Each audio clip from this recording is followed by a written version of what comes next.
ਰੋਜ਼ਾਨਾ ਲੋਕ ਨਾਥ ਟੀਵੀ ਦਾ special programme ਖਬਰ ਸਵੇਰ ਦੇਖ ਰਹੇ ਹੋ ਤੁਸੀਂ ਤੇ ਮੈਂ ਹਾਂ ਸੁਖਵਿੰਦਰ ਸਿੰਘ ਸਿੱਧੂ। ਪ੍ਰੋਗਰਾਮ ਦੇ ਵਿੱਚ ਲੈ ਕੇ ਹਾਜ਼ਰ ਹਾਂ ਪੰਜਾਬ ਦੀ ਸਿਆਸਤ ਦੇ ਨਾਲ ਜੁੜੀ ਵੱਡੀ ਖਬਰ। ਬੀਤੀ ਰਾਤ ਅਸੀਂ ਤੁਹਾਨੂੰ ਹਰ ਇੱਕ ਜਾਣਕਾਰੀ ਦਿੱਤੀ ਸੀ ਨਵਜੋਤ ਸਿੰਘ ਸਿੱਧੂ ਦੇ ਅਸਤੀਫੇ ਨਾਲ ਸੰਬੰਧਿਤ। ਬੇਸ਼ੱਕ ਸਿਆਸੀ ਗਲਿਆਰਿਆਂ ਦੇ ਵਿੱਚ ਵੱਖ-ਵੱਖ ਚੈਨਲਾਂ ਦੇ ਉੱਪਰ ਨਵਜੋਤ ਸਿੰਘ ਸਿੱਧੂ ਦੇ ਅਸਤੀਫੇ ਦਾ ਕੋਈ ਵੀ ਕਾਰਨ ਦੱਸਿਆ ਜਾ ਰਿਹਾ ਹੋਵੇ, ਪਰ ਅਸੀਂ ਆਪਣੇ ਰੋਜ਼ਾਨਾ ਲੋਕ ਨਾਥ ਟੀਵੀ ਦੇ ਉੱਪਰ ਬਿਲਕੁਲ ਸਹੀ ਤੇ ਸਟੀਕ ਜਾਣਕਾਰੀ ਦਿੱਤੀ ਸੀ ਕਿ ਨਵਜੋਤ ਸਿੰਘ ਸਿੱਧੂ ਦੇ ਅਸਤੀਫੇ ਦਾ ਅਸਲ ਕਾਰਨ ਹੈ ਕੀ ਹੈ। ਉਹ ਵੀ ਤੁਹਾਨੂੰ ਦੁਬਾਰਾ ਵੀ ਇਸ ਪ੍ਰੋਗਰਾਮ ਦੇ ਵਿੱਚ ਦੱਸਾਂਗੇ ਤੇ ਨਾਲ ਹੀ ਨਾਲ ਇਹ ਵੀ ਦੱਸ ਦਈਏ ਕਿ ਕੱਲ ਤੋਂ ਹੀ ਜਦੋਂ ਤੋਂ ਨਵਜੋਤ ਸਿੰਘ ਸਿੱਧੂ ਦੇ ਵੱਲੋਂ ਅਸਤੀਫਾ ਦਿੱਤਾ ਗਿਆ ਉਦੋਂ ਤੋਂ ਹੀ ਲਗਾਤਾਰ ਨਵਜੋਤ ਸਿੰਘ ਸਿੱਧੂ ਨੂੰ ਮਨਾਉਣ ਦੀਆਂ ਜਿਹੜੀਆਂ ਕੋਸ਼ਿਸ਼ਾਂ ਲਗਾਤਾਰ ਜਾਰੀ ਨੇ। ਵੱਖ-ਵੱਖ ਲੀਡਰ ਨਵਜੋਤ ਸਿੰਘ ਸਿੱਧੂ ਦੇ ਘਰ ਦੇ ਵਿੱਚ ਪਹੁੰਚ ਰਹੇ ਨੇ ਤਾਂ ਅੱਜ ਵੀ 6:45 ਵਜੇ ਦੋ ਕੈਬਨਿਟ ਮੰਤਰੀ ਰਾਜਾ ਵੜਿੰਗ ਅਤੇ ਪ੍ਰਗਟ ਸਿੰਘ ਸਿੱਧੂ ਨੂੰ ਮਨਾਉਣ ਪਹੁੰਚੇ। ਤਾਂ ਹੁਣ ਥੋੜੀ ਦੇਰ ਪਹਿਲਾਂ ਉਹਨਾਂ ਦੀ ਮੀਟਿੰਗ ਖਤਮ ਹੋਈ। ਬਾਡੀ ਲੈਂਗੁਏਜ ਤੋਂ ਲੱਗਿਆ ਨਹੀਂ ਕਿ ਜਿਹੜਾ ਹੈਗਾ ਨਵਜੋਤ ਸਿੰਘ ਸਿੱਧੂ ਮੰਨੇ ਨਹੀਂ, ਕਿਉਂਕਿ ਨਵਜੋਤ ਸਿੰਘ ਸਿੱਧੂ ਦੀ ਸ਼ਖਸੀਅਤ ਬਾਰੇ ਆਪਾਂ ਪਹਿਲਾਂ ਹੀ ਗੱਲ ਕਰ ਚੁੱਕੇ ਨੇ ਕਿ ਨਵਜੋਤ ਸਿੰਘ ਸਿੱਧੂ ਦੀ ਸ਼ਖਸੀਅਤ ਇਹੋ ਜਿਹੀ ਹੈ ਕਿ ਡਿਸੀਜਨ ਲੈ ਕੇ ਸਟੈਪ ਬੈਕ ਨਹੀਂ ਕਰਦੇ। ਕਿਉਂ ਨਹੀਂ ਕਰਦੇ ਤੇ ਕਿਵੇਂ ਨਵਜੋਤ ਸਿੰਘ ਸਿੱਧੂ ਹੁਣ ਮੰਨਣਗੇ? ਇੱਕ ਤਾਂ ਦੁਬਾਰਾ ਤੋਂ ਕਾਰਨ ਦੱਸਾਂਗੇ ਕਿ ਨਵਜੋਤ ਸਿੰਘ ਸਿੱਧੂ ਦੇ ਅਸਤੀਫੇ ਦੇ ਕਾਰਨ ਕੀ ਹੈ, ਤੇ ਇੱਕ ਇਹ ਵੀ ਇਸ ਪ੍ਰੋਗਰਾਮ ਦੇ ਰਾਹੀਂ ਦੱਸਾਂਗੇ ਸਭ ਤੋਂ ਪਹਿਲਾਂ ਐਕਸਕਲੂਸਿਵ ਸਹੀ ਜਾਣਕਾਰੀ ਨਵਜੋਤ ਸਿੰਘ ਸਿੱਧੂ ਦੇ ਘਰ ਦੇ ਅੰਦਰੋਂ ਕੱਢ ਕੇ ਲਿਆਂਦੀ ਜਾਣਕਾਰੀ ਤੁਹਾਨੂੰ ਦੱਸਾਂਗੇ ਤੇ ਨਾਲ ਨਾਲ ਦੱਸਾਂਗੇ ਕਿ ਨਵਜੋਤ ਸਿੰਘ ਸਿੱਧੂ ਹੁਣ ਮੰਨਣਗੇ ਕਿਵੇਂ। ਇਸ ਪੂਰੇ ਮਾਮਲੇ ਤੇ ਗੱਲਬਾਤ ਕਰਾਂਗੇ। ਤਾਂ ਉਧਰ ਨਾਲ ਹੀ ਨਾਲ ਇਹ ਵੀ ਦੱਸਾਂਗੇ ਕਿ ਹੁਣ ਹਾਈ ਕਮਾਂਡ ਦੇ ਵੱਲੋਂ ਫੈਸਲਾ ਕੀ ਲਿਆ ਗਿਆ, ਕੀ ਸਿੱਧੂ ਦੇ ਅਸਤੀਫੇ ਤੋਂ ਬਾਅਦ ਹਾਈ ਕਮਾਂਡ ਦੇ ਵੱਲੋਂ ਫੈਸਲਾ ਲਿਆ ਗਿਆ, ਉਹ ਵੀ ਤੁਹਾਨੂੰ ਦੱਸਣ ਜਾ ਰਹੇ ਹਾਂ ਇਸ ਪ੍ਰੋਗਰਾਮ ਦੇ ਵਿੱਚ। ਐਕਸਕਲੂਸਿਵ ਜਾਣਕਾਰੀ ਪੂਰਾ ਪ੍ਰੋਗਰਾਮ ਤੁਹਾਡੇ ਲਈ ਦੇਖਣਾ ਲਾਜ਼ਮੀ ਹੈ, ਕਿਉਂਕਿ ਜੇਕਰ ਪੰਜਾਬ ਕਾਂਗਰਸ ਦੀ ਪੰਜਾਬ ਦੀ ਖਾਸ ਕਰ ਨਵਜੋਤ ਸਿੰਘ ਸਿੱਧੂ ਦੀ ਸਿਆਸਤ ਨੂੰ ਸਮਝਣਾ ਹੈ ਤਾਂ ਇਸ ਪ੍ਰੋਗਰਾਮ ਦੇ ਵਿੱਚ ਇੱਕ ਇੱਕ ਗੱਲ ਇੱਕ ਇੱਕ ਪੁਆਇੰਟ ਤੁਹਾਨੂੰ ਦੱਸਾਂਗੇ। ਮੇਰੇ ਨਾਲ ਮੌਜੂਦ ਨੇ ਡਾਕਟਰ ਭੀਮਿੰਦਰ ਸਿੰਘ ਜੀ। ਸਭ ਤੋਂ ਪਹਿਲਾਂ ਸਵਾਗਤ ਕਰਦੇ ਹਾਂ ਸਰ ਤੁਹਾਡਾ ਪ੍ਰੋਗਰਾਮ ਵਿੱਚ। ਬਹੁਤ ਬਹੁਤ ਸ਼ੁਕਰੀਆ, ਮਿਹਰਬਾਨੀ, ਧੰਨਵਾਦ ਸੁਖਵਿੰਦਰ ਜੀ। ਪਰ ਕੱਲ ਆਪਾਂ ਆਪਣੇ ਦਰਸ਼ਕਾਂ ਨੂੰ ਸਭ ਤੋਂ ਸਹੀ ਤੇ ਸਟੀਕ ਸਭ ਤੋਂ ਪਹਿਲਾਂ ਜਾਣਕਾਰੀ ਦਿੱਤੀ ਸੀ ਕਿ ਨਵਜੋਤ ਦੇ ਅਸਤੀਫੇ ਦਾ ਕਾਰਨ ਕੀ ਹੈ। ਤੇ ਫਿਰ ਦੱਸ ਦਿੰਦੇ ਹਾਂ ਨਵਜੋਤ ਦੇ ਅਸਤੀਫੇ ਦਾ ਪਹਿਲਾ ਕਾਰਨ ਏਜੀ ਅਤੁਲ ਨੰਦਾ ਜੀ ਮਾਫ ਕਰਨਾ ਏਜੀ ਜਿਹੜੇ ਏਪੀਐਸ ਦਿਓਲ ਨੇ ਸਮੇਤ ਸਿੰਘ ਸੈਣੀ ਦੇ ਵਕੀਲ, ਉਹਨਾਂ ਨੂੰ ਐਡਵੋਕੇਟ ਜਨਰਲ ਲਾਉਣਾ, ਇੱਕ ਇਹਦੇ ਕਰਕੇ ਨਵਜੋਤ ਸਿੰਘ ਸਿੱਧੂ ਗੁੱਸੇ ਨੇ। ਦੂਜਾ ਬਹੁਤ ਸਾਰੇ ਇਲਜ਼ਾਮ ਲੱਗਣ ਤੋਂ ਬਾਅਦ, ਕਰਪਸ਼ਨ ਦੇ ਇਲਜ਼ਾਮ ਲੱਗਣ ਤੋਂ ਬਾਅਦ ਜਾਂ ਫਿਰ ਹੋਰ ਬਹੁਤ ਸਾਰੇ ਗੰਭੀਰ ਇਲਜ਼ਾਮ ਲੱਗਣ ਤੋਂ ਬਾਅਦ ਰਾਣਾ ਗੁਰਜੀਤ ਸਿੰਘ ਦੀ ਕੈਬਨਿਟ ਦੇ ਵਿੱਚ ਵਾਪਸੀ ਹੋਣੀ। ਤੇ ਤੀਜਾ ਅਫਸਰਾਂ ਦੀਆਂ ਜਿਹੜੀਆਂ ਪਿਛਲੇ ਦਿਨੀ ਬਦਲੀਆਂ ਹੋਈਆਂ ਨੇ ਉਹ ਨਵਜੋਤ ਸਿੰਘ ਸਿੱਧੂ ਤੱਕ ਗੱਲਾਂ ਪਹੁੰਚੇ ਨੇ ਕਿ ਅਰਬਾਂ ਖਰਬਾਂ ਰੁਪਇਆ ਲੈ ਕੇ ਕਰੋੜਾਂ ਰੁਪਇਆ ਲੈ ਕੇ ਜਿਹੜਾ ਹੈਗਾ ਉਹ ਬਦਲੀਆਂ ਹੋਈਆਂ ਨੇ। ਤੇ ਪੰਜਾਬ ਦੀ 5 ਦਿਨਾਂ ਚੱਲੀ ਸਰਕਾਰ ਦੇ ਵਿੱਚ, ਅੱਜ 6ਵਾਂ ਦਿਨ ਹੈ, ਕੱਲ 5 ਦਿਨ ਸੀ, 5 ਦਿਨਾਂ ਚੱਲੀ ਸਰਕਾਰ ਦੇ ਵਿੱਚ ਬੜੇ ਵੱਡੇ ਪੱਧਰ ਦੀ ਕਰਪਸ਼ਨ ਹੋਈ ਹੈ। ਇਹ ਕਾਰਨ ਸੀ ਨਵਜੋਤ ਸਿੰਘ ਸਿੱਧੂ ਦੇ ਅਸਤੀਫੇ ਦਾ। ਡਾਕਟਰ ਸਾਹਿਬ ਕਿਵੇਂ ਦੇਖਦੇ ਹੋ ਕਿ ਜਿਹੇ ਜੀ ਨਵਜੋਤ ਸਿੰਘ ਸਿੱਧੂ ਦੀ ਸ਼ਖਸੀਅਤ ਹੈ, ਬੇਸ਼ੱਕ ਬਹੁਤ ਸਾਰੇ ਲੀਡਰ ਉਹਨਾਂ ਨੂੰ ਮਨਾਉਣ ਲਈ ਪਹੁੰਚੇ ਹੋਣ, ਕੀ ਲੱਗਦਾ ਹੈ ਕਿ ਨਵਜੋਤ ਸਿੰਘ ਸਿੱਧੂ ਬਾਕੀ ਲੀਡਰਾਂ ਦੀ ਤਰ੍ਹਾਂ ਜਿਵੇਂ ਸੁਨੀਲ ਜਾਖੜ ਹੁਣੀ ਅੱਜ ਜੋ ਮਰਜ਼ੀ ਕਹਿੰਦੇ ਫਿਰਦੇ ਹੋਣ, ਪਹਿਲਾਂ ਅਸਤੀਫਾ ਦੇ ਕੇ ਦੁਬਾਰਾ ਜੇ ਹਾਈਕਮਾਨ ਕਹਿ ਦਿੰਦੀ ਸੀ ਕਿ ਕੈਰੀ ਔਨ ਕਰੋ ਤਾਂ ਕੈਰੀ ਔਨ ਕਰ ਲੈਂਦੇ ਸੀ, ਤਾਂ ਕੀ ਲੱਗਦਾ ਕਿ ਨਵਜੋਤ ਸਿੰਘ ਸਿੱਧੂ ਨੇ ਹੁਣ ਜੇਕਰ ਉਹਨਾਂ ਦੀਆਂ ਬਿਨਾਂ ਮੰਗਾਂ ਮੰਨਿਆ ਉਹਨਾਂ ਨੂੰ ਕਿਹਾ ਜਾਂਦਾ ਕਿ ਕੈਰੀ ਔਨ ਕਰੋ ਪ੍ਰਧਾਨਗੀ ਦੇ ਤੌਰ ਤੇ, ਕਿ ਉਹ ਕਰ ਲੈਣਗੇ ਜਾਂ ਫਿਰ ਜਿਹੜੇ ਐਡਵੋਕੇਟ ਜਨਰਲ ਨੂੰ ਹਟਾਉਣਾ ਪਊਗਾ ਜਾਂ ਫਿਰ ਜਿਹੜੇ ਅਫਸਰਾਂ ਦੇ ਜਿਹੜੇ ਕਰਪਸ਼ਨ ਦੇ ਇਲਜ਼ਾਮ ਲੱਗੇ ਆ ਉਹਨਾਂ ਦੇ ਬਾਰੇ ਵੀ ਹਿਸਾਬ ਦੇਣਾ ਪਊਗਾ ਕਿ ਕਿਉਂ ਕਰਪਸ਼ਨ ਕੀਤੀ ਗਈ ਹੈ ਤੇ ਉਹਨਾਂ ਤੇ ਕਾਰਵਾਈ ਵੀ ਹੋਣੀ ਚਾਹੀਦੀ ਹੈ। ਤੇ ਨਾਲ ਨਾਲ ਰਾਣਾ ਗੁਰਜੀਤ ਦੀ ਜਿਹੜੀ ਖਾਸ ਕਰਕੇ ਗੱਲ ਹੈ, ਇਹਨਾਂ ਦੇ ਕਾਰਵਾਈ ਤੋਂ ਬਾਅਦ ਹੀ ਮੰਨਣਗੇ ਜਾਂ ਨਵਜੋਤ ਸਿੰਘ ਸਿੱਧੂ ਨੂੰ ਇਹਨਾਂ ਕਾਰਵਾਈਆਂ ਕਰਨ ਤੋਂ ਬਿਨਾਂ ਮਨਾਇਆ ਜਾਂਦਾ? ਸੁਖਵਿੰਦਰ ਜੀ ਦੇਖੋ, ਨਵਜੋਤ ਸਿੰਘ ਦੀ ਸ਼ਖਸੀਅਤ ਨੂੰ ਸਮਝਣ ਦੇ ਲਈ ਸਾਨੂੰ ਕੱਲ, ਕਿਉਂਕਿ ਆਪਾਂ ਸ਼ਹੀਦ ਆਜ਼ਮ ਭਗਤ ਸਿੰਘ ਦਾ ਜਨਮ ਦਿਨ ਬਣਾਇਆ ਹੈ, ਉਹ ਅਕਸਰ ਇੱਕ ਜਿਹੜਾ ਗੀਤ ਹੈ ਉਹ ਗੁਣਗੁਣਾਇਆ ਕਰਦੇ ਸੀਗੇ। ਉਹ ਗੀਤ ਸੀਗਾ ਸੇਵਾ ਦੇਸ਼ ਦੀ ਜ਼ਿੰਦੜੀ ਬੜੀ ਔਖੀ, ਗੱਲਾਂ ਕਰਨੀਆਂ ਢੇਰ ਸੁਖਲੀਆਂ ਨੇ, ਜਿਨ੍ਹਾਂ ਦੇਸ਼ ਸੇਵਾ ਵਿੱਚ ਪੈਰ ਪਾਇਆ ਉਹਨਾਂ ਲੱਖ ਮੁਸੀਬਤਾਂ ਝੱਲੀਆਂ ਨੇ। ਯਾਨੀ ਕਿ ਮੇਰਾ ਕਹਿਣ ਦਾ ਮਤਲਬ ਹੈ ਕਿ ਨਵਜੋਤ ਸਿੰਘ ਸਿੱਧੂ ਇੱਕ ਖਾਸ ਮਿਸ਼ਨ ਨੂੰ ਲੈ ਕੇ ਪੋਲਿਟਿਕਸ ਵਿੱਚ ਆਏ ਸੀਗੇ। ਆਪਾਂ ਪਿਛਲੇ ਲੰਬੇ ਸਮੇਂ ਤੋਂ ਇਹ ਗੱਲ ਕਹਿੰਦੇ ਆਏ ਹਾਂ ਕਿ ਲਗਾਤਾਰ 4.5 ਸਾਲ ਤੋਂ ਲੈ ਕੇ ਹੁਣ ਤੱਕ ਉਹਨਾਂ ਨੇ ਜਿਹੜੀਆਂ ਵੀ ਆਵਾਜ਼ਾਂ ਉਠਾਈਆਂ ਨੇ, ਚਾਹੇ ਉਹ ਕੈਪਟਨ ਸਾਹਿਬ ਦੀ ਜਿਹੜੀ ਕਾਰਜਸ਼ੈਲੀ ਦੇ ਖਿਲਾਫ ਹੋਣ ਜਾਂ ਕਿਸੇ ਹੋਰ ਧੱਕੇ ਦੇ ਖਿਲਾਫ ਹੋਣ, ਉਹਨਾਂ ਨੇ ਹਮੇਸ਼ਾ ਆਪਣੀ ਆਵਾਜ਼ ਬੁਲੰਦ ਕੀਤੀ ਹੈ। ਸੋ ਉਸ ਆਵਾਜ਼ ਬੁਲੰਦ ਕਰਨ ਕਰਕੇ ਉਹਨਾਂ ਨੂੰ ਬਹੁਤ ਲੱਖ, ਚਾਹੇ ਆਪਾਂ ਕਹਿ ਸਕਦੇ ਹਾਂ ਕਿ ਮੁਸੀਬਤਾਂ ਚੱਲਣੀਆਂ ਪਈਆਂ ਨੇ, ਔਰ ਉਹਨਾਂ ਨੇ ਉਹਨਾਂ ਮੁਸੀਬਤਾਂ ਦਾ ਬੜੀ ਸਿਰਕਤੀ ਦੇ ਨਾਲ ਸਾਹਮਣਾ ਕੀਤਾ ਹੈ। ਸੋ ਆਪਾਂ ਪਿਛਲੇ ਦਿਨਾਂ 'ਚ ਦੇਖਿਆ ਕਿ ਲਗਾਤਾਰ 2 ਸਾਲ ਉਹਨਾਂ ਨੂੰ ਆਪਣੀ ਜਿਹੜੀ ਕੈਬਨਿਟਸ਼ਿਪ ਤੋਂ, ਕੈਬਨਿਟ ਮੰਤਰੀ ਤੋਂ ਜਿਹੜਾ ਹੈਗਾ ਅਸਤੀਫਾ ਦੇਣਾ ਪਿਆ ਸੀਗਾ। ਔਰ 2 ਸਾਲ ਲਗਾਤਾਰ ਉਹ ਘਰੇ ਬੈਠੇ ਰਹੇ ਸੀਗੇ। ਇਸੇ ਤਰ੍ਹਾਂ ਤੁਸੀਂ ਦੇਖੋਗੇ ਕਿ ਲਗਾਤਾਰ ਉਹਨਾਂ ਨੇ ਕੈਪਟਨ ਸਾਹਿਬ ਵਰਗੀ ਜਿਹੜੀ ਵੱਡੀ ਸ਼ਖਸੀਅਤ ਉਸ ਵੇਲੇ ਕਹੀ ਜਾਂਦੀ ਸੀਗੀ, ਉਹਨਾਂ ਦੇ ਖਿਲਾਫ ਇੱਕ ਬਹੁਤ ਵੱਡਾ ਮੋਰਚਾ ਖੋਲ੍ਹਿਆ ਔਰ ਅਖੀਰ ਨੂੰ ਜਿੱਤ ਪ੍ਰਾਪਤ ਕੀਤੀ। ਔਰ ਇਹ ਕੀ ਹੋ ਗਿਆ ਕਿ ਆਪਾਂ ਦੇਖਿਆ ਕਿ ਬਿਲਕੁਲ ਤਖਤਾ ਪਲਟ ਦਿੱਤਾ ਗਿਆ। ਸੋ ਉਹਦਾ ਨਤੀਜਾ ਕੀ ਨਿਕਲਿਆ? ਉਹਦਾ ਨਤੀਜਾ ਇਹ ਹੋਇਆ ਕਿ ਕਾਂਗਰਸ ਦੇ ਵਿੱਚ ਲਗਾਤਾਰ ਜਿਹੜੀ ਇਹ ਕਿਹਾ ਜਾ ਰਿਹਾ ਸੀਗਾ ਕਿ ਖਾਨਾ ਜੰਗੀ ਜਿਹੜੀ ਹੈਗੀ ਆ ਉਹ ਜ਼ਿਆਦਾ ਵੱਧ ਰਹੀ ਹੈ, ਉਹ ਖਾਨਾ ਜੰਗੀ ਕਿਸੇ ਵੇਲੇ ਉਹ ਖਤਮ ਹੁੰਦੀ ਦਿਖਾਈ ਦਿੱਤੀ ਔਰ ਉਹਦੇ ਵਿੱਚੋਂ ਚੰਨੀ ਸਾਹਿਬ ਦੀ ਤਾਜ਼ਪੋਸ਼ੀ ਨਿਕਲੀ ਔਰ ਬਹੁਤ ਸਾਰੇ ਜਿਹੜੇ ਕੈਬਨਿਟ ਮੰਤਰੀਆਂ ਨੂੰ ਜਿਹੜਾ ਸੀਗਾ ਉਹ ਜਗ੍ਹਾ ਮਿਲੀ ਔਰ ਨੌਜਵਾਨ ਔਰ ਪ੍ਰਗਟ ਸਿੰਘ ਵਰਗੇ ਮੰਤਰੀ ਜਿਹੜੇ ਨੇ ਉਹ ਲਿਆਂਦੇ ਗਏ। ਸੋ ਪਰ ਕੀ ਹੋਇਆ ਕਿ ਜਿਹੜੀਆਂ ਜਿਸ ਕਿਸਮ ਦੇ ਸੁਪਨੇ ਲੈ ਕੇ, ਜਿਸ ਕਿਸਮ ਦੇ ਇਰਾਦਿਆਂ ਦੇ ਨਾਲ ਨਵਜੋਤ ਸਿੰਘ ਸਿੱਧੂ ਨੇ ਇਹ ਸਾਰੀਆਂ ਕਾਰਵਾਈਆਂ ਕੀਤੀਆਂ ਸੀਗੀਆਂ, ਉਹਨਾਂ ਨੂੰ ਲੱਗਿਆ ਕਿ ਮੇਰੇ ਇਰਾਦੇ ਜਾਂ ਮੇਰੇ ਸੁਪਨੇ ਜਿਹੜੇ ਨੇ ਉਹ ਪੂਰੇ ਨਹੀਂ ਹੋ ਰਹੇ। ਸਗੋਂ ਕੀ ਹੋ ਰਿਹਾ ਕਿ ਬਿਲਕੁਲ ਉਲਟ ਉਹਨਾਂ ਦੇ ਸੁਪਨਿਆਂ ਤੋਂ, ਜਿਵੇਂ ਤੁਸੀਂ ਗੱਲਾਂ ਕੀਤੀਆਂ ਨੇ, ਦੱਸਿਆ ਆਪਣੇ ਦਰਸ਼ਕਾਂ ਨੂੰ ਕਿ ਆਹ ਫਲਾਣੇ ਬੰਦੇ, ਆਹ ਨਿਯੁਕਤੀਆਂ ਜਿਹੜੀਆਂ ਨੇ ਉਹਨਾਂ ਦੇ ਹਿਸਾਬ ਨਾਲ ਗਲਤ ਹੋਈਆਂ ਨੇ, ਤਾਂ ਬਿਲਕੁਲ ਉਹਨਾਂ ਦੇ ਮਨ ਨੂੰ ਠੇਸ ਜ਼ਰੂਰ ਪਹੁੰਚੀ। ਤੁਸੀਂ ਦੇਖਿਆ ਹੋਵੇਗਾ ਕਿ ਚਾਹੇ ਉਹ ਅਤੁਲ ਨੰਦੇ ਦੀ ਥਾਂ ਤੇ ਜਿਹੜੀ ਨਵਾਂ ਦਿਓਲ ਸਾਹਿਬ ਨੂੰ ਲਿਆਂਦਾ ਗਿਆ ਉਹਦੀ ਗੱਲ ਹੋਵੇ, ਵਕੀਲ ਸਾਹਿਬ ਦੀ ਗੱਲ ਹੋਵੇ, ਜਾਂ ਇਸ ਤਰ੍ਹਾਂ ਦੇ ਤੁਸੀਂ ਰਾਣਾ ਗੁਰਜੀਤ ਹੋਰਾਂ ਦੀ ਗੱਲ ਕੀਤੀ ਹੈ, ਇਸ ਤਰ੍ਹਾਂ ਦੇ ਮੰਤਰੀਆਂ ਨੂੰ ਜਦੋਂ ਅੱਗੇ ਲਿਆਓਗੇ ਤਾਂ ਲਾਜ਼ਮੀ ਤੌਰ ਤੇ ਜਿਹੜੇ ਜਿਸ ਕਿਸਮ ਦੀਆਂ ਗੱਲਾਂ ਨਵਜੋਤ ਸਿੰਘ ਸਿੱਧੂ ਪਹਿਲਾਂ ਕਹਿੰਦੇ ਆਏ ਨੇ ਕਿ ਮੈਂ ਪੰਜਾਬ ਦੇ ਵਿੱਚੋਂ ਕਰਪਸ਼ਨ ਜਿਹੜੀ ਹੈਗੀ ਹੈ ਜਾਂ ਮਾਫੀਆ ਜਿਹੜਾ ਹੈਗਾ, ਚਾਹੇ ਉਹ ਲੈਂਡ ਮਾਫੀਆ ਹੈ, ਚਾਹੇ ਉਹ ਸੈਂਡ ਮਾਫੀਆ ਹੈ, ਚਾਹੇ ਉਹ ਨਸ਼ਿਆਂ ਦਾ ਨਾਲ ਸੰਬੰਧਿਤ ਮਾਫੀਆ ਹੈ, ਉਹਨਾਂ ਨੇ ਕਿਹਾ ਸੀਗਾ ਕਿ ਮੈਂ ਇਸ ਨੂੰ ਖਤਮ ਕਰਨਾ ਚਾਹੁੰਦਾ ਔਰ ਪੰਜਾਬ ਨੂੰ ਨਿਆਂ ਦਿਵਾਉਣਾ ਚਾਹੁੰਦਾ, ਪੰਜਾਬ ਦੇ ਨੌਜਵਾਨਾਂ ਨੂੰ ਨਿਆਂ ਦਿਵਾਉਣਾ ਚਾਹੁੰਦਾ। ਇਸੇ ਤਰ੍ਹਾਂ ਵੱਖ-ਵੱਖ ਮੁੱਦਿਆਂ ਨੇ, ਉਹ ਮੁੱਦੇ ਜਿਹੜੇ ਸੀਗੇ ਉਹਨਾਂ ਨੇ ਹਮੇਸ਼ਾ ਚੁੱਕੇ ਨੇ। ਸੋ ਨਤੀਜਾ ਕੀ ਨਿਕਲਿਆ? ਨਤੀਜਾ ਇਹੀ ਉਹਨਾਂ ਨੂੰ ਨਜ਼ਰ ਆਇਆ ਕਿ ਲਗਾਤਾਰ ਤੁਸੀਂ ਦੇਖੋਗੇ ਕਿ ਲਗਾਤਾਰ ਨਵਜੋਤ ਸਿੰਘ ਸਿੱਧੂ ਨੇ ਉਹਨਾਂ ਕੋਸ਼ਿਸ਼ਾਂ ਦੇ ਬਾਵਜੂਦ ਜਿਹੜਾ ਸੀਗਾ ਬੂਰ ਪੈਂਦਾ ਉਹਨਾਂ ਨੂੰ ਨਜ਼ਰ ਨਹੀਂ ਆਇਆ। ਔਰ ਹੋਇਆ ਇਹ ਕਿ ਉਹਨਾਂ ਦੇ ਇਰਾਦਿਆਂ ਤੋਂ ਖਿਲਾਫ, ਉਹਨਾਂ ਦੇ ਸੁਪਨਿਆਂ ਦੇ ਖਿਲਾਫ ਇੱਕ ਜਿਹੜਾ ਹੈਗਾ ਉਹਨਾਂ ਨੂੰ ਲੱਗਿਆ ਕਿ ਜਿਹੜੀ 25-75 ਦੀ ਗੇਮ ਅਸੀਂ ਕਹਿੰਦੇ ਸੀਗੇ ਲਗਭਗ ਉਹੀ ਦੁਬਾਰਾ ਕਿਤੇ ਨਾ ਕਿਤੇ ਸ਼ੁਰੂ ਹੁੰਦੀ ਨਜ਼ਰ ਆਈ। ਸੋ ਉਹੀ ਕਰਪਸ਼ਨ ਦੀਆਂ ਗੱਲਾਂ, ਉਹੀ ਜਿਹੜੀਆਂ ਹੈਗੀਆਂ ਸੀ ਅਧਿਕਾਰੀਆਂ ਨੂੰ ਦੁਬਾਰਾ ਉਸੇ ਤਰ੍ਹਾਂ ਦੇ ਚਿਹਰੇ ਬਦਲ ਕੇ ਉਸੇ ਤਰ੍ਹਾਂ ਦੀਆਂ ਚੀਜ਼ਾਂ ਲਿਆਂਦੀਆਂ ਗਈਆਂ। ਸੋ ਉਹਦੇ ਨਾਲ ਉਹਨਾਂ ਨੂੰ ਨਿਰਾਸ਼ਾ ਹੋਈ ਔਰ ਉਸ ਨਿਰਾਸ਼ਾ ਦੇ ਵਿੱਚੋਂ ਕੱਲ ਵਾਲਾ ਜਿਹੜਾ ਅਸਤੀਫਾ ਹੈ ਉਹ ਨਿਕਲਿਆ। ਔਰ ਜਿਵੇਂ ਹੁਣ ਤੁਸੀਂ ਕਹਿ ਰਹੇ ਹੋ ਕਿ ਹੁਣ ਅਗਲਾ ਸਟੈਪ ਕੀ ਹੋਏਗਾ, ਮੈਨੂੰ ਇਹ ਲੱਗਦਾ ਹੈ ਕਿ ਬਹੁਤ ਔਖਾ ਹੈ ਸਿੱਧੂ ਸਾਹਿਬ ਨੂੰ ਮਨਾਉਣਾ, ਕਿਉਂਕਿ ਹੁਣ ਚੰਨੀ ਸਾਹਿਬ ਦੀ ਡਿਊਟੀ ਸੋਨੀਆ ਜੀ ਨੇ ਜਾਂ ਹਾਈ ਕਮਾਂਡ ਨੇ ਲਗਾਈ ਹੈ ਕਿ ਚੰਨੀ ਸਾਹਿਬ ਉਹਨਾਂ ਦੇ ਕੋਲ ਜਾਣਗੇ, ਉਹਨਾਂ ਨੂੰ ਮਨਾਉਣਗੇ ਔਰ ਉਹਨਾਂ ਦੀਆਂ ਜਿਹੜੀਆਂ ਵੀ ਸ਼ੰਕੇ ਨੇ, ਜਿਹੜੇ ਵੀ ਸ਼ਿਕਵੇ ਨੇ ਉਹਨਾਂ ਦੇ, ਉਹ ਦੂਰ ਕਰਨ ਦੀ ਕੋਸ਼ਿਸ਼ ਕੀਤੀ ਜਾਏਗੀ। ਉਮੀਦ ਇਹੀ ਬਣਦੀ ਹੈ ਕਿ ਜੇਕਰ ਕਾਂਗਰਸ, ਖਾਸ ਤੌਰ ਤੇ ਜਿਹੜੀ ਪੰਜਾਬ ਦੀ ਕਾਂਗਰਸ ਹੈ, ਇਸ ਨੂੰ ਉਹਨਾਂ ਨੂੰ ਸੰਭਾਲਣਾ ਚਾਹੀਦਾ ਹੈ। ਇਹ ਜਿਹੜੀ ਕਾਟੋ ਕਲੇਸ਼ ਆਪਾਂ ਪਿਛਲੇ ਲੰਮੇ ਸਮੇਂ ਤੋਂ ਦੇਖ ਰਹੇ ਹਾਂ, ਇਹ ਨਹੀਂ ਹੋਣਾ ਚਾਹੀਦਾ, ਇਹ ਗਰੁੱਪਬਾਜ਼ੀ ਨਹੀਂ ਹੋਣੀ ਚਾਹੀਦੀ। ਪਰ ਕਿਉਂਕਿ ਨਵਜੋਤ ਸਿੰਘ ਸਿੱਧੂ ਇੱਕ ਧੁਰਾ ਰਹੇ ਨੇ ਸਾਰੇ ਕਾਸੇ ਦਾ, ਉਹਨਾਂ ਨੂੰ ਜੇਕਰ ਤੁਹਾਡਾ ਧੁਰਾ ਹਿੱਲਦਾ ਹੈ ਤਾਂ ਲਾਜ਼ਮੀ ਤੌਰ ਤੇ ਬਹੁਤ ਨੁਕਸਾਨ ਹੋਣ ਦੀਆਂ ਸੰਭਾਵਨਾਵਾਂ ਨਜ਼ਰ ਆ ਰਹੀਆਂ ਨੇ। ਸੋ ਇਸ ਕਰਕੇ ਨਵਜੋਤ ਸਿੰਘ ਸਿੱਧੂ ਜੀ ਨੂੰ ਚਾਹੀਦਾ ਹੈ ਕਿ ਉਹ ਸਾਰਿਆਂ ਨਾਲ ਗੱਲਬਾਤ ਕਰਨ ਔਰ ਖਾਸ ਤੌਰ ਤੇ ਮੁੱਖ ਮੰਤਰੀ ਸਾਹਿਬ ਚੰਨੀ ਸਾਹਿਬ ਨਾਲ ਗੱਲ ਕਰਕੇ ਇਸ ਮਸਲੇ ਦਾ ਜਿਹੜਾ ਹੈਗਾ ਹੱਲ ਕਰਨਗੇ। ਔਰ ਉਮੀਦ ਅਸੀਂ ਇਹੀ ਕਰਦੇ ਹਾਂ ਕਿ ਆਉਣ ਵਾਲੇ ਦਿਨਾਂ ਦੇ ਵਿੱਚ ਇਹ ਮਸਲਾ ਜਿਹੜਾ ਹੈਗਾ ਹੱਲ ਹੋਏਗਾ। ਔਰ ਉਮੀਦ ਆਪਾਂ ਇਹੀ, ਕਿਉਂਕਿ ਉਮੀਦ ਦੇ ਉੱਤੇ ਦੁਨੀਆ ਚੱਲਦੀ ਹੈ ਸੁਖਵਿੰਦਰ ਜੀ, ਸੋ ਇਸ ਕਰਕੇ ਆਪਾਂ ਨੂੰ ਉਮੀਦ ਨਹੀਂ ਛੱਡਣੀ ਚਾਹੀਦੀ ਔਰ ਇਹ ਮਸਲਾ ਜਿਹੜਾ ਹੈਗਾ ਚੰਨੀ ਜੀ ਜਾਂ ਹਾਈ ਕਮਾਂਡ ਮਿਲ ਕੇ ਜਿਹੜਾ ਹੈਗਾ ਜ਼ਰੂਰ ਇਹਦਾ ਕੋਈ ਨਾ ਕੋਈ ਹੱਲ ਲੱਭਣਗੇ। ਸੁਖਵਿੰਦਰ ਜੀ ਸਰ, ਜਿਸ ਤਰੀਕੇ ਦੇ ਨਾਲ ਹੁਣ ਰਾਜਾ ਵੜਿੰਗ ਹੋਣੀ, ਪ੍ਰਗਟ ਸਿੰਘ ਹੋਰੀ ਜਿਹੜੇ ਆ ਉਹ ਨਵਜੋਤ ਸਿੰਘ ਸਿੱਧੂ ਦੇ ਘਰੋਂ ਮੁਲਾਕਾਤ ਕਰਕੇ ਨਿਕਲੇ ਆ, ਤਾਂ ਕੀ ਲੱਗਦਾ ਹੈ ਕਿ ਨਵਜੋਤ ਸਿੰਘ ਸਿੱਧੂ ਹਲੇ ਇਹਨਾਂ ਤੋਂ ਮੰਨੇ ਨਹੀਂ? ਤਾਂ ਦੂਜੇ ਪਾਸੇ ਹਾਈ ਕਮਾਂਡ ਦੇ ਵੱਲੋਂ ਵੀ ਕਹਿੰਦੇ ਵੱਡਾ ਫੈਸਲਾ ਲਿਆ ਗਿਆ, ਉਹਨਾਂ ਨੇ ਜ਼ਿੰਮੇਵਾਰੀ ਸੌਂਪੀ ਹੈ ਜਿਹੜਾ ਮੁੱਖ ਮੰਤਰੀ ਚਰਨਜੀਤ ਸਿੰਘ ਚੰਨੀ ਨੂੰ ਕਿ ਤੁਸੀਂ ਨਵਜੋਤ ਸਿੰਘ ਸਿੱਧੂ ਨੂੰ ਮਨਾਓ। ਤਾਂ ਹੁਣ ਜਿਸ ਤਰੀਕੇ ਦੀ ਨਾਰਾਜ਼ਗੀ ਸੀ, ਕਿਉਂਕਿ ਹਾਈ ਕਮਾਂਡ ਦਾ ਵੀ ਇੱਕ ਤਰੀਕੇ ਨਾਲ ਫੈਸਲਾ ਸਹੀ ਹੈ, ਕਿਉਂਕਿ ਜਿਹੜੀਆਂ ਚੀਜ਼ਾਂ ਤੇ ਨਵਜੋਤ ਦੀ ਨਾਰਾਜ਼ਗੀ ਸੀ ਉਹਦੇ ਵਿੱਚ ਸਿੱਧੇ ਤੌਰ ਤੇ ਇਨਵੋਲਵਮੈਂਟ ਜਿਹੜੀ ਹੈ ਚਰਨਜੀਤ ਸਿੰਘ ਚੰਨੀ ਦੀ ਆ, ਤਾਂ ਫਿਰ ਚਰਨਜੀਤ ਸਿੰਘ ਚੰਨੀ ਹੀ ਉਹਨਾਂ ਮੰਗਾਂ ਨੂੰ ਮੰਨ ਕੇ ਜੇਕਰ ਇੱਥੇ ਹੀ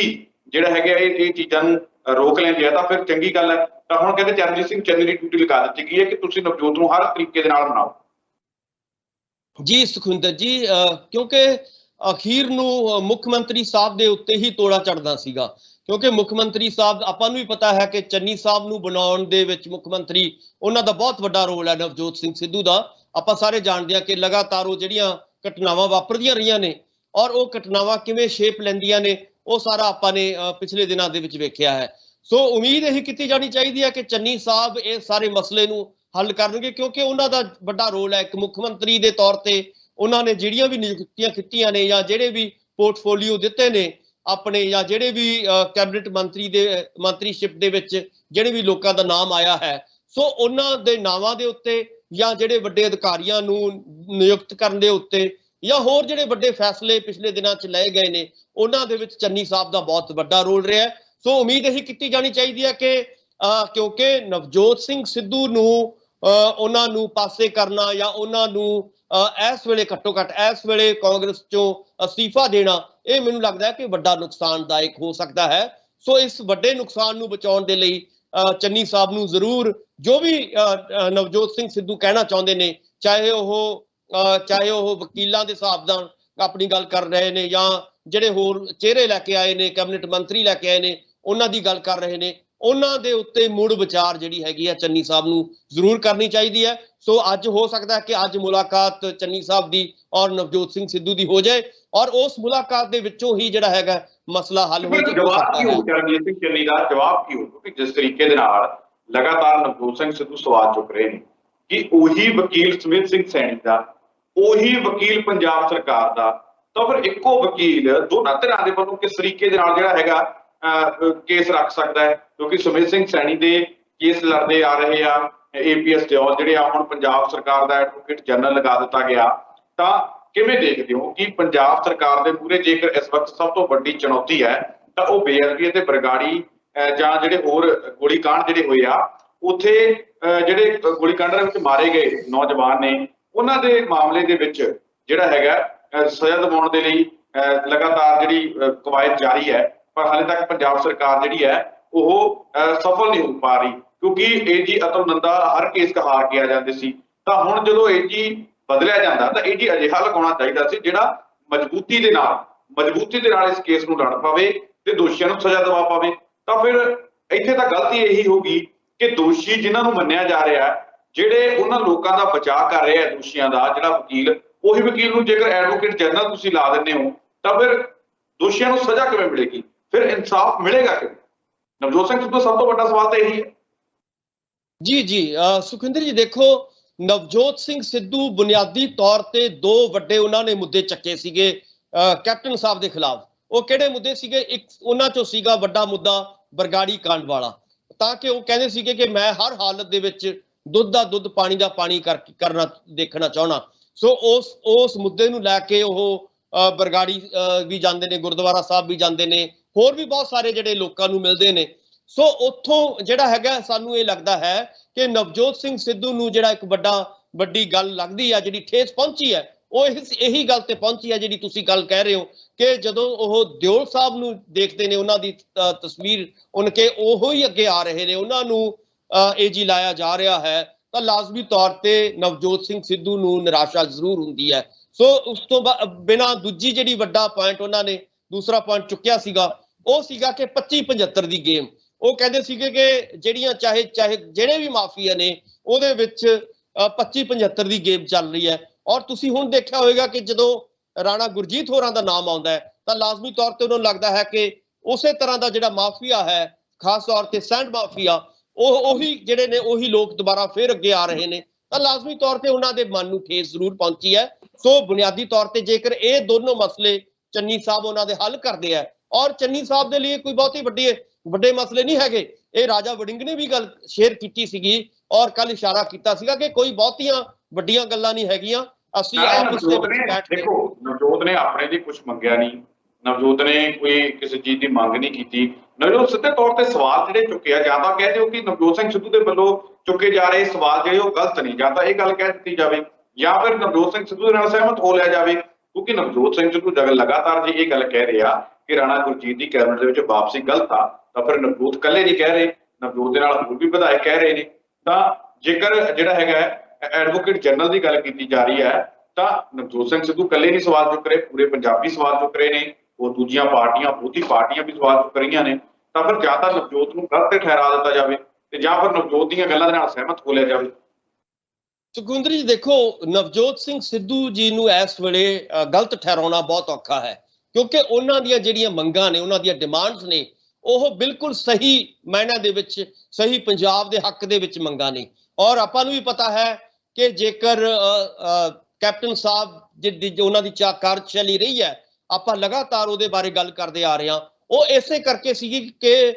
ਲਗਾਤਾਰ ਉਹਨਾਂ ਦੇ ਉੱਤੇ ਚਾਹੇ ਉਹ ਬਰਗਾੜੀ ਕਾਂਡ ਦਾ ਜਿਹੜਾ ਮਸਲਾ ਸੀਗਾ ਉਸ ਨੂੰ ਕਿਵੇਂ ਹੱਲ ਕਰਨਾ ਸੀ, ਚਾਹੇ ਸਿੱਟਾਂ ਬਣਾਈਆਂ ਗਈਆਂ, ਚਾਹੇ ਕਮਿਸ਼ਨ ਬਣਾਏ ਗਏ, ਆਪਾਂ ਨੇ ਵੇਖਿਆ ਕਿ ਉਹ ਸਾਰੀ ਢਿੱਲਮ ਢਿੱਲੀ ਕਾਰਵਾਈ ਰਹੀ ਹੈ। ਔਰ ਉਹਦੇ ਵਿੱਚ ਉਮੀਦ ਇਹੀ ਕੀਤੀ ਜਾਂਦੀ ਸੀ, ਔਰ ਨਵਜੋਤ ਸਿੰਘ ਸਿੱਧੂ ਨੂੰ ਪੂਰੀ ਇਹ ਉਮੀਦ ਸੀਗੀ ਆਪਣੀ ਕੈਬਨਿਟ ਤੋਂ ਜਾਂ ਆਪਣੇ ਮੁੱਖ ਮੰਤਰੀ ਸਾਹਿਬ ਤੋਂ ਕਿ ਭਾਈ ਹੁਣ ਜਿਹੜਾ ਹੈਗਾ ਇਹ ਮਸਲਾ ਹੱਲ ਹੋਏਗਾ। ਪਰ ਜਦੋਂ ਉਹਨਾਂ ਨੂੰ ਇਹ ਮਸਲਾ ਹੱਲ ਨਹੀਂ ਹੁੰਦਾ ਦਿਖਿਆ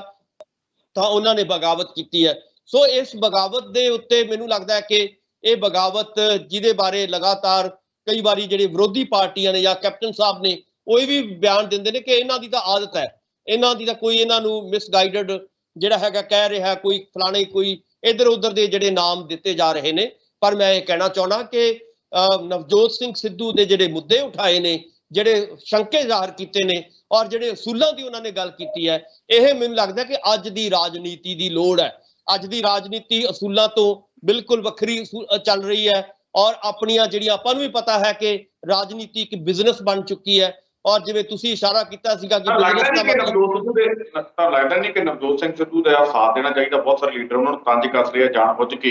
ਜਿਹੜਾ ਹੈਗਾ ਕਿਸੇ ਹੋਰ ਚੀਜ਼ ਦੇ ਨਾਲ ਜੋੜ ਕੇ ਨਵਜੋਤ ਸਿੰਘ ਸਿੱਧੂ ਦੀ ਨਾਰਾਜ਼ਗੀ ਦੱਸੀ ਜਾ ਰਹੀ ਹੈ, ਜਦਕਿ ਨਵਜੋਤ ਸਿੰਘ ਸਿੱਧੂ ਨਾਰਾਜ਼ਗੀ ਤਿੰਨ ਜਾਇਜ਼ ਮੰਗਾਂ ਨੂੰ ਲੈ ਕੇ ਆ। ਇੱਕ ਤਾਂ ਅਫਸਰਾਂ ਦੀਆਂ ਜਿਹੜੀਆਂ ਬਦਲੀਆਂ ਹੋਈਆਂ ਨੇ ਉਹਨਾਂ ਦੇ ਵਿੱਚ ਜੋ ਜਿਹੜੀ ਹੈਗੀ ਹੈ ਕਰਪਸ਼ਨ ਹੋਈ ਹੈ, ਇੱਕ ਤਾਂ ਉਹ ਨਹੀਂ ਸੀ ਹੋਣੀ ਚਾਹੀਦੀ। ਉਹ ਸਵਾਲ ਜਿਹੜੇ ਨਵਜੋਤ ਸਿੰਘ ਸਿੱਧੂ ਨੂੰ ਚੁੱਕੇ, ਰਾਣਾ ਗੁਰਜੀਤ ਵਾਲੀ ਜੇਕਰ ਗੱਲ ਕਰੀਏ ਜਾਂ ਫਿਰ ਆਪਾਂ ਏਜੀ ਵਾਲੀ ਗੱਲ ਕਰੀਏ, ਤਾਂ ਲੱਗਦਾ ਨਹੀਂ ਕਿ ਬਾਕੀ ਲੀਡਰਾਂ ਨੂੰ ਨਾਲ ਖੜਨਾ ਚਾਹੀਦਾ ਹੈ, ਜਦਕਿ ਉਹ ਨਵਜੋਤ ਸਿੰਘ ਸਿੱਧੂ ਦੇ ਉੱਪਰ ਸਵਾਲ ਚੁੱਕ ਰਹੇ ਨੇ, ਜਦਕਿ ਬਾਕੀ ਪਾਰਟੀਆਂ ਨੂੰ ਇਸੇ ਮਾਮਲਿਆਂ ਤੇ ਘੇਰੀ ਹੈ ਤੇ ਨਵਜੋਤ ਦਾ ਸਵਾਲ ਤਾਂ ਬਿਲਕੁਲ ਜਾਇਜ਼ ਨੇ। ਬਿਲਕੁਲ ਦੇਖੋ, ਨਵਜੋਤ ਸਿੰਘ ਸਿੱਧੂ ਇਹੀ ਗੱਲ ਕਹਿ ਰਹੇ ਨੇ ਕਿ ਜਿਹੜੀ ਅਸੀਂ ਇੰਨੀ ਮੱਥਾ ਪਚਾਈ ਕੀਤੀ ਹੈ, ਇੰਨੇ ਪਿਛਲੇ 4.5 ਸਾਲ ਤੋਂ ਲੱਗੇ ਹੋਏ ਨੇ ਲਗਾਤਾਰ ਆਪਣੀ ਹੀ ਸਰਕਾਰ ਦੇ ਕੈਪਟਨ ਸਾਹਿਬ ਦੇ ਖਿਲਾਫ ਉਹਨਾਂ ਨੇ। ਦੂਜੀ ਗੱਲ ਸਰ ਇਹ ਵੀ ਹੈ, ਔਰ ਦੂਜੀ ਗੱਲ ਇਹ ਵੀ ਹੈ ਕਿ ਨਵਜੋਤ ਲਗਾਤਾਰ ਸਵਾਲ ਤਾਂ ਚੁੱਕ ਹੀ ਰਹੇ ਨੇ, ਨਾਲ ਨਾਲ ਉਹਨਾਂ ਨੇ ਕੁਰਸੀ ਨੂੰ ਵੀ ਲੱਤ ਮਾਰੀ ਹੈ। ਉਸ ਕੁਰਸੀ ਨੂੰ ਲੱਤ ਮਾਰੀ ਹੈ ਜਿਹੜੀ ਕੁਰਸੀ ਕਾਂਗਰਸ ਦੇ ਪ੍ਰਧਾਨ ਦੀ ਹੈ ਤੇ ਕਾਂਗਰਸ ਦੇ ਮੁੱਖ ਮੰਤਰੀ ਤੋਂ ਉੱਪਰ ਵਾਲੀ ਕਾਂਗਰਸ ਦੇ ਪ੍ਰਧਾਨ ਦੀ ਕੁਰਸੀ ਹੁੰਦੀ ਹੈ, ਤੇ ਮੁੱਖ ਮੰਤਰੀ ਤੋਂ ਉੱਪਰ ਵਾਲੀ ਕੁਰਸੀ ਨੂੰ ਨਵਜੋਤ ਸਿੰਘ ਸਿੱਧੂ ਨੇ ਲੱਤ ਮਾਰੀ ਹੈ। ਤੇ ਭਵਿੱਖ ਦੇ ਵਿੱਚ ਜੇਕਰ ਮੈਂ ਗੱਲ ਕਰਾਂ, ਜਿਹੜਾ ਮੌਜੂਦਾ ਇਸ ਕੁਰਸੀ ਦੇ ਉੱਪਰ ਬੈਠਾ ਵਿਅਕਤੀ ਹੁੰਦਾ ਉਹੀ ਅੱਗੇ ਜਾ ਕੇ ਮੁੱਖ ਮੰਤਰੀ ਬਣਦਾ ਹੈ, ਤਾਂ ਯਾਨੀ ਕਿ ਸਿਰਫ ਪ੍ਰਧਾਨਗੀ ਦੀ ਕੁਰਸੀ ਨੂੰ ਨਹੀਂ, ਨਾਲ ਦੀ ਨਾਲ ਮੁੱਖ ਮੰਤਰੀ ਦੀ ਕੁਰਸੀ ਨੂੰ ਵੀ ਨਵਜੋਤ ਨੇ ਲੱਤ ਮਾਰੀ। ਬਿਲਕੁਲ ਬਿਲਕੁਲ, ਮੈਂ ਹੀ ਗੱਲ ਕਹਿ ਰਿਹਾ ਕਿ ਆਪਾਂ ਪਿਛਲੇ ਦਿਨਾਂ 'ਚ ਵੀ ਦੇਖਿਆ, ਜਿਹੜੀ ਆਪਾਂ ਗੱਲ ਸ਼ੁਰੂ ਕੀਤੀ ਸੀ ਜਿੱਥੋਂ ਕਿ ਨਵਜੋਤ ਸਿੰਘ ਸਿੱਧੂ ਨੇ ਤੋਂ ਤੁਹਾਨੂੰ ਯਾਦ ਹੋਏਗਾ ਔਰ ਦਰਸ਼ਕਾਂ ਨੂੰ ਵੀ ਯਾਦ ਹੈ ਕਿ ਆਪਣੀ ਜਿਹੜੀ ਕੈਬਨਿਟ ਮੰਤਰੀਸ਼ਿਪ ਸੀ ਉਹਦੇ ਤੋਂ ਵੀ ਅਸਤੀਫਾ ਦਿੱਤਾ ਸੀਗਾ। ਕਿਉਂ ਦਿੱਤਾ ਸੀਗਾ? ਉਦੋਂ ਵੀ ਉਹਨਾਂ ਨੇ ਕਿਹਾ ਸੀਗਾ ਕਿ ਮੈਂ ਅਸੂਲਾਂ ਤੋਂ ਬਿਨਾਂ ਜਿਹੜੀ ਰਾਜਨੀਤੀ ਆ ਉਹ ਨਹੀਂ ਕਰ ਸਕਦਾ, ਮੇਰੇ ਕੁਝ ਅਸੂਲ ਨੇ ਔਰ ਉਹ ਅਸੂਲ ਕੀ ਨੇ ਕਿ ਮੈਂ ਸੱਚ ਤੇ ਪਹਿਰਾ ਦਿੰਦਾ। ਸਵਾਲ ਇਹੀ ਹੈ ਕਿ ਸੱਚ ਜਿਹੜਾ ਹੈਗਾ ਉਹ ਅੱਜ ਵੀ ਉਸੇ ਸੱਚ ਤੇ ਖੜੇ ਨੇ ਜਿਸ ਸੱਚ ਦੇ ਉੱਤੇ ਅੱਜ ਤੋਂ 4.5 ਸਾਲ ਪਹਿਲਾਂ ਖੜੇ ਸੀਗੇ, 2.5 ਸਾਲ ਪਹਿਲਾਂ ਖੜੇ ਸੀਗੇ। ਉਸ ਤੋਂ ਬਿਨਾਂ ਅੱਜ ਵੀ ਜਿਹੜੇ ਆਪਾਂ ਦੇਖ ਸਕਦੇ ਹਾਂ ਕਿ ਜਿਹੜਾ ਅਸਤੀਫੇ ਦੇ ਵਿੱਚ ਜਿਹੜੀ ਉਹਨਾਂ ਨੇ ਭਾਸ਼ਾ ਵੀ ਲਿਖੀ ਹੈ ਉਹ ਇਹੀ ਲਿਖਿਆ ਕਿ ਮੈਂ ਅਸੂਲਾਂ ਨਾਲ ਸਮਝੌਤਾ ਨਹੀਂ ਕਰਦਾ। ਔਰ ਉਹਨਾਂ ਨੇ ਇਹੀ ਕਿਹਾ ਕਿ ਜਦੋਂ ਤੁਸੀਂ ਅਸੂਲਾਂ ਨਾਲ ਸਮਝੌਤਾ ਕਰਦੇ ਹੋ ਤਾਂ ਤੁਹਾਡਾ ਜਿਹੜਾ ਚਰਿੱਤਰ ਹੈ ਉਹਦੀ ਡਾਊਨਫਾਲ ਆਉਣੀ ਜ਼ਰੂਰੀ ਹੈ। ਸੋ ਇਹੀ ਗੱਲ ਮੈਨੂੰ ਲੱਗਦਾ ਕਿ ਅੱਜ ਦੀ ਰਾਜਨੀਤੀਵਾਨਾਂ ਨੂੰ, ਜਿਵੇਂ ਤੁਸੀਂ ਕਹਿ ਰਹੇ ਹੋ ਕਿ ਅੱਜ ਦੀ ਜਿਹੜੀ ਸਿਆਸਤਦਾਨ ਹੈ, ਅੱਜ ਦੀ ਜਿਹੜੀ ਪੋਲਿਟਿਕਸ ਹੈ, ਉਸ ਨੂੰ ਇਹਨਾਂ ਨੂੰ ਇਹ ਗੱਲ ਜਿਹੜੀ ਹੈਗੀ ਹੈ ਨਵਜੋਤ ਸਿੰਘ ਸਿੱਧੂ ਤੋਂ ਸਿੱਖਣੀ ਚਾਹੀਦੀ ਹੈ ਔਰ ਅਸੂਲਾਂ ਦੀ ਲੜਾਈ ਲੜਨੀ ਚਾਹੀਦੀ ਹੈ। ਅਸੂਲਾਂ ਦੇ ਨਾਲ ਜੇ ਤੁਸੀਂ ਸਮਝੌਤਾ ਕਰਦੇ ਹੋ ਤਾਂ ਉਹਦੇ ਨਾਲ ਕੱਲਾ ਤੁਹਾਡੇ ਆਪਣੇ ਚਰਿੱਤਰ ਦਾ ਜਿਹੜਾ ਹੈਗਾ ਘਾਣ ਨਹੀਂ ਹੁੰਦਾ, ਸਗੋਂ ਉਹਦੇ ਨਾਲ ਪੰਜਾਬ ਦੇ ਲੋਕਾਂ ਦਾ ਵੀ ਘਾਣ ਹੈ। ਇਹ ਤਾਂ ਹੈਗਾ ਹੀ ਹੈ, ਮੈਂ ਨਹੀਂ ਕਹਿੰਦਾ ਕਿ ਤੁਹਾਡਾ ਚਰਿੱਤਰ ਘਾਣ ਕਰਦਾ ਹੈ, ਤੁਹਾਡਾ ਚਰਿੱਤਰ ਡਾਊਨ ਜਾਂਦਾ ਹੈ, ਪਰ ਨਾਲ ਦੀ ਨਾਲ ਪੰਜਾਬ ਦੇ ਲੋਕ ਜਿਹੜੇ ਨੇ ਉਹ ਵੀ ਡਾਊਨ ਜਾਂਦੇ ਨੇ। ਉਹਨਾਂ ਦੀ ਜਿਹੜੀ ਸਿਹਤ ਹੈ, ਉਹਨਾਂ ਦੀਆਂ ਸਹੂਲਤਾਂ ਜਿਹੜੀਆਂ ਦੇਣੀਆਂ ਹੁੰਦੀਆਂ ਨੇ, ਉਹ ਜਦੋਂ ਤੁਸੀਂ ਕਰਪਸ਼ਨ ਕਰਦੇ ਹੋ, ਤੁਸੀਂ ਸਾਰਾ ਚੀਜ਼ ਜਿਹੜੀ ਅਸੂਲਾਂ ਨੂੰ ਦਾਅ ਤੇ ਲਾ ਕੇ ਸਾਰੀਆਂ ਚੀਜ਼ਾਂ ਕਰਨ ਦੀ ਕੋਸ਼ਿਸ਼ ਕਰਦੇ ਹੋ, ਤਾਂ ਲਾਜ਼ਮੀ ਤੌਰ ਤੇ ਉਹਦੇ ਨਾਲ ਕੀ ਹੁੰਦਾ ਹੈ ਕਿ ਪੰਜਾਬ ਜਿਹੜਾ ਹੈਗਾ, ਪੰਜਾਬ ਦੇ ਜਿਹੜੇ ਖੁਸ਼ਹਾਲ ਪੰਜਾਬ ਦਾ ਨਵਜੋਤ ਸਿੰਘ ਸਿੱਧੂ ਨੇ ਸੁਪਨਾ ਲਿਆ ਸੀਗਾ, ਉਹਦੇ ਉੱਤੇ ਵੀ ਵੱਡੀ ਸੱਟ ਜਿਹੜੀ ਹੈਗੀ ਹੈ ਉਹ ਲੱਗਦੀ ਹੈ। ਸੋ ਉਮੀਦ ਇਹੀ ਕੀਤੀ ਜਾਣੀ ਬਣਦੀ ਹੈ ਕਿ ਨਵਜੋਤ ਸਿੰਘ ਸਿੱਧੂ ਹੋਰਾਂ ਦੇ ਜਿਹੜੇ ਅਸੂਲਾਂ ਦੀ ਲੜਾਈ ਹੈ ਉਹਨਾਂ ਦੀ, ਔਰ ਅਸੂਲਾਂ ਦੀ ਰਾਜਨੀਤੀ ਜਿਹੜੀ ਉਹ ਕਰਨਾ ਚਾਹੁੰਦੇ ਨੇ, ਉਹ ਰਾਜਨੀਤੀ ਅੱਗੇ ਆਉਣੀ ਚਾਹੀਦੀ ਹੈ। ਔਰ ਜਿਹੜੇ ਵੀ ਗਲਤੀਆਂ, ਮੈਂ ਨਹੀਂ ਕਹਿੰਦਾ ਕਿ ਗਲਤੀਆਂ ਹੁੰਦੀਆਂ ਨੇ, ਗਲਤੀਆਂ ਬਹੁਤ ਸਾਰੇ ਆਮ ਲੋਕਾਂ ਤੋਂ ਹੋ ਜਾਂਦੀਆਂ ਨੇ, ਖਾਸ ਲੋਕਾਂ ਤੋਂ ਵੀ ਹੁੰਦੀਆਂ ਨੇ, ਔਰ ਇਸ ਕੈਬਨਿਟ ਦੇ ਵਿੱਚ ਵੀ ਗਲਤੀਆਂ ਹੋ ਸਕਦੀਆਂ ਨੇ, ਔਰ ਇਹ ਜਿਹੜੀ ਅਧਿਕਾਰੀਆਂ ਨੂੰ ਚੂਜ਼ ਕਰਨ ਦੇ ਵਿੱਚ ਵੀ ਗਲਤੀਆਂ ਹੋ ਸਕਦੀਆਂ ਨੇ। ਪਰ ਇਹਦਾ ਮਤਲਬ ਇਹ ਨਹੀਂ ਕਿ ਗਲਤੀਆਂ ਨੂੰ ਸੁਧਾਰਿਆ ਨਹੀਂ ਜਾ ਸਕਦਾ। ਸੋ ਚੰਨੀ ਸਾਹਿਬ ਦੀ ਪੂਰੀ ਕੈਬਨਿਟ ਨੂੰ ਔਰ ਕਾਂਗਰਸ ਦੇ ਵਰਕਰਾਂ ਨੂੰ, ਕਾਂਗਰਸ ਦੇ ਐਮਐਲਏ ਸਾਹਿਬਾਨ ਨੂੰ ਜਾਂ ਉਹਨਾਂ ਦੇ ਮਿਨਿਸਟਰ ਸਾਹਿਬਾਨ ਨੂੰ ਇਸ ਵੇਲੇ ਲੋੜ ਹੈ ਕਿ ਅਸੂਲਾਂ ਦੀ ਲੜਾਈ ਜਿਹੜੀ ਹੈਗੀ ਆ ਉਹਦੇ ਉੱਤੇ ਪਹਿਰਾ ਦਿੱਤਾ ਜਾਏ, ਔਰ ਪੰਜਾਬ ਦੀ ਖੁਸ਼ਹਾਲੀ ਦੇ ਲਈ, ਪੰਜਾਬ ਨੂੰ ਬਿਹਤਰ ਬਣਾਉਣ ਦੇ ਲਈ ਔਰ ਪੰਜਾਬ ਨਾਲ ਕੀਤੇ ਵਾਅਦੇ ਨੂੰ ਪੂਰੇ ਕਰਨ ਦੇ ਲਈ ਜਿਹੜੀ ਹੈਗੀ ਆ ਇਹ ਲੜਾਈ ਦੇ ਵਿੱਚ ਅੱਗੇ ਆਉਣਾ ਚਾਹੀਦਾ ਹੈ, ਔਰ ਨਵਜੋਤ ਸਿੰਘ ਸਿੱਧੂ ਦਾ ਸਾਥ ਦੇਣਾ ਚਾਹੀਦਾ ਹੈ। ਔਰ ਕੱਲਾ ਇਹ ਨਹੀਂ ਕਿ ਜਿਹੜੇ 2 4 5 ਜਿਹੜੇ ਐਮਐਲਏ ਸਾਹਿਬਾਨ ਜਾਂ ਮਿਨਿਸਟਰ ਸਾਹਿਬਾਨ ਆਏ ਨੇ, ਮੈਨੂੰ ਇਹ ਲੱਗਦਾ ਹੈ ਕਿ ਇਸ ਵੇਲੇ ਨਵਜੋਤ ਸਿੰਘ ਸਿੱਧੂ ਦਾ ਸਾਥ ਜਿਹੜਾ ਹੈਗਾ ਸਾਰੀ ਦੀ ਸਾਰੀ ਕਾਂਗਰਸ ਨੂੰ ਦੇਣਾ ਚਾਹੀਦਾ ਹੈ, ਉਹਨਾਂ ਦੇ ਨਾਲ ਖੜਨਾ ਚਾਹੀਦਾ ਹੈ। ਔਰ ਜਿਵੇਂ ਉਹਨਾਂ ਨੇ ਤੁਸੀਂ ਕਿਹਾ ਕਿ ਵੱਡੇ ਵੱਡੇ ਅਹੁਦੇ ਉਹਨਾਂ ਨੇ ਦਾਅ ਤੇ ਲਾਏ ਨੇ, ਪਹਿਲਾਂ ਵੀ ਲਾਏ ਨੇ, ਅੱਜ ਵੀ ਲਾ ਰਹੇ ਨੇ, ਔਰ ਇਸ ਦੀ ਜਿਹੜੀ ਹੈਗੀ ਆ ਕੀਮਤ ਆਪਾਂ ਨੂੰ ਵੀ ਪਤਾ ਹੈ ਕਿ ਬਹੁਤ ਵੱਡੀ ਕੀਮਤ ਹੈ, ਔਰ ਕੀਮਤ ਉਹ ਦੇਣ ਲਈ ਤਿਆਰ ਨੇ, ਔਰ ਅਸੂਲ ਜਿਹੜੇ ਨੇ ਉਹ ਜ਼ਿਆਦਾ ਇੰਪੋਰਟੈਂਟ ਨੇ, ਔਰ ਬਾਕੀ ਚੀਜ਼ਾਂ ਜਿਹੜੀਆਂ ਨੇ ਜਿੰਨਾ ਟਾਈਮ ਉਹਨਾਂ ਦੀਆਂ ਮੰਗਾਂ ਨਹੀਂ ਮੰਨੀਆਂ ਜਾਂਦੀਆਂ, ਜਿੰਨਾ ਟਾਈਮ ਏਜੀ ਜਾਂ ਫਿਰ ਰਾਣਾ ਗੁਰਜੀਤ ਨੂੰ ਹਟਾਇਆ ਨਹੀਂ ਜਾਂਦਾ ਜਾਂ ਕਰਪਸ਼ਨ ਦੇ ਇਲਜ਼ਾਮਾਂ ਤੋਂ ਮੁਨਕਰ ਨਹੀਂ ਹੋ ਜਾਂਦੀ ਚੰਨੀ ਸਰਕਾਰ, ਉਹਨਾਂ ਟਾਈਮ ਜਿਹੜਾ ਹੈਗਾ ਉਹ ਮੰਨਣ ਵਾਲੇ ਨਹੀਂ ਨਵਜੋਤ ਸਿੰਘ ਸਿੱਧੂ। ਬਿਲਕੁਲ ਬਿਲਕੁਲ, ਕਦੇ ਵੀ ਨਹੀਂ। ਇਹ ਤਾਂ ਆਪਾਂ ਨੂੰ ਸੋਚਣਾ ਵੀ ਨਹੀਂ ਚਾਹੀਦਾ ਕਿ ਨਵਜੋਤ ਸਿੰਘ ਸਿੱਧੂ ਆਪਣੇ ਅਸੂਲਾਂ ਤੋਂ ਪਿੱਛੇ ਹਟ ਜਾਣਗੇ ਜਾਂ ਆਪਣੀਆਂ ਜੋ ਕਈਆਂ ਗੱਲਾਂ ਤੋਂ ਪਿੱਛੇ ਹਟ ਜਾਣਗੇ ਨਾ। ਪਹਿਲਾਂ ਉਹਨਾਂ ਦਾ ਇਤਿਹਾਸ ਰਿਹਾ, ਆਪਾਂ ਨੂੰ ਵੀ ਪਤਾ ਹੈ ਕਿ ਪੂਰਾ ਇਤਿਹਾਸ ਉਹਨਾਂ ਦਾ ਜਦੋਂ ਅਸੀਂ ਚੱਕ ਕੇ ਦੇਖਦੇ ਹਾਂ ਔਰ ਉਹਨਾਂ ਨੂੰ ਸਮਝਣ ਦੀ, ਉਹਨਾਂ ਦੀ ਸ਼ਖਸੀਅਤ ਨੂੰ ਸਮਝਣ ਦੀ ਕੋਸ਼ਿਸ਼ ਕਰਦੇ ਹਾਂ, ਤਾਂ ਉਹਦੇ ਵਿੱਚ ਉਹੀ ਗੱਲ ਸਾਹਮਣੇ ਆਉਂਦੀ ਹੈ ਕਿ ਸਾਨੂੰ ਅਸੂਲ ਪਿਆਰੇ ਨੇ, ਸਾਨੂੰ ਬਾਕੀ ਚੀਜ਼ਾਂ ਜਿਹੜੀਆਂ ਨਾ ਉਹਦੇ ਲਈ ਅਹੁਦੇਦਾਰੀਆਂ ਪਿਆਰੀਆਂ ਨੇ, ਨਾ ਕੋਈ ਵੱਡੀਆਂ ਵੱਡੀਆਂ ਮੁੱਖ ਮੰਤਰੀਸ਼ਿਪ ਪਿਆਰੀ ਹੈ, ਨਾ ਪ੍ਰਧਾਨਗੀਆਂ ਪਿਆਰੀਆਂ ਨੇ। ਸੋ ਉਹਨਾਂ ਨੇ ਹਮੇਸ਼ਾ ਹੀ ਜਿਸ ਗੱਲ ਦੇ ਉੱਤੇ ਪਹਿਰਾ ਦਿੱਤਾ ਹੈ ਉਹ ਉਹਨਾਂ ਦੇ ਸੱਚੇ ਸੁੱਚੇ ਇਨਸਾਨ ਹੋਣ ਦੀ ਜਿਹੜੀ ਹੈਗੀ ਹੈ ਉਹ ਗਵਾਹੀ ਹੈ। ਔਰ ਇਸ ਕਰਕੇ ਸਾਨੂੰ ਜਿਹੜਾ ਹੈਗਾ ਅੱਜ ਨਵਜੋਤ ਸਿੰਘ ਸਿੱਧੂ ਹੋਰਾਂ ਦੀ ਇਸ ਕੁਰਬਾਨੀ ਨੂੰ, ਇਸ ਵੱਡੇ ਕੰਮ ਨੂੰ ਜਿਹੜਾ ਹੈਗਾ ਸਲੂਟ ਕਰਨਾ ਬਣਦਾ ਹੈ। ਔਰ ਅਸੀਂ ਇਹੀ ਚਾਹੁੰਦੇ ਹਾਂ ਕਿ ਨਵਜੋਤ ਸਿੰਘ ਸਿੱਧੂ ਜਿਸ ਕਿਸਮ ਦੇ ਨਾਲ, ਜਿਸ ਸੋਚ ਦੇ ਨਾਲ ਔਰ ਜਿਸ ਵਿਚਾਰਧਾਰਾ ਦੇ ਨਾਲ ਅੱਗੇ ਆਉਣਾ ਚਾਹੁੰਦੇ ਆ, ਉਸ ਵਿਚਾਰਧਾਰਾ ਨੂੰ ਫਲ ਪੈਣਾ ਚਾਹੀਦਾ ਹੈ। ਉਹ ਅਸੂਲਾਂ ਦੇ ਉੱਤੇ ਲੜਾਈ ਜਿਹੜੀ ਹੈਗੀ ਹੈ ਲੜੀ ਜਾਣੀ ਚਾਹੀਦੀ ਹੈ। ਸੁਖਵਿੰਦਰ ਜੀ ਬਿਲਕੁਲ। ਡਾਕਟਰ ਸਾਹਿਬ ਤੁਸੀਂ ਸਾਡੇ ਨਾਲ ਪ੍ਰੋਗਰਾਮ ਦੇ ਵਿੱਚ ਜੁੜੇ, ਤੁਹਾਡਾ ਬਹੁਤ ਬਹੁਤ ਧੰਨਵਾਦ। ਬਹੁਤ ਬਹੁਤ ਸ਼ੁਕਰੀਆ, ਮਿਹਰਬਾਨੀ, ਧੰਨਵਾਦ। ਅੱਗੇ ਵੀ ਅਸੀਂ ਨਵਜੋਤ ਸਿੰਘ ਸਿੱਧੂ ਦੇ ਅਸਤੀਫੇ ਦੇ ਨਾਲ ਜੁੜੀ ਲਗਾਤਾਰ ਜਿਹੜੀ ਅੱਜ ਲਾਈਵ ਅਪਡੇਟ ਲਗਾਤਾਰ ਅਸੀਂ ਦਿੰਦੇ ਰਹਾਂਗੇ। ਫਿਲਹਾਲ ਜੋ ਸਾਨੂੰ ਇਜਾਜ਼ਤ, ਧੰਨਵਾਦ।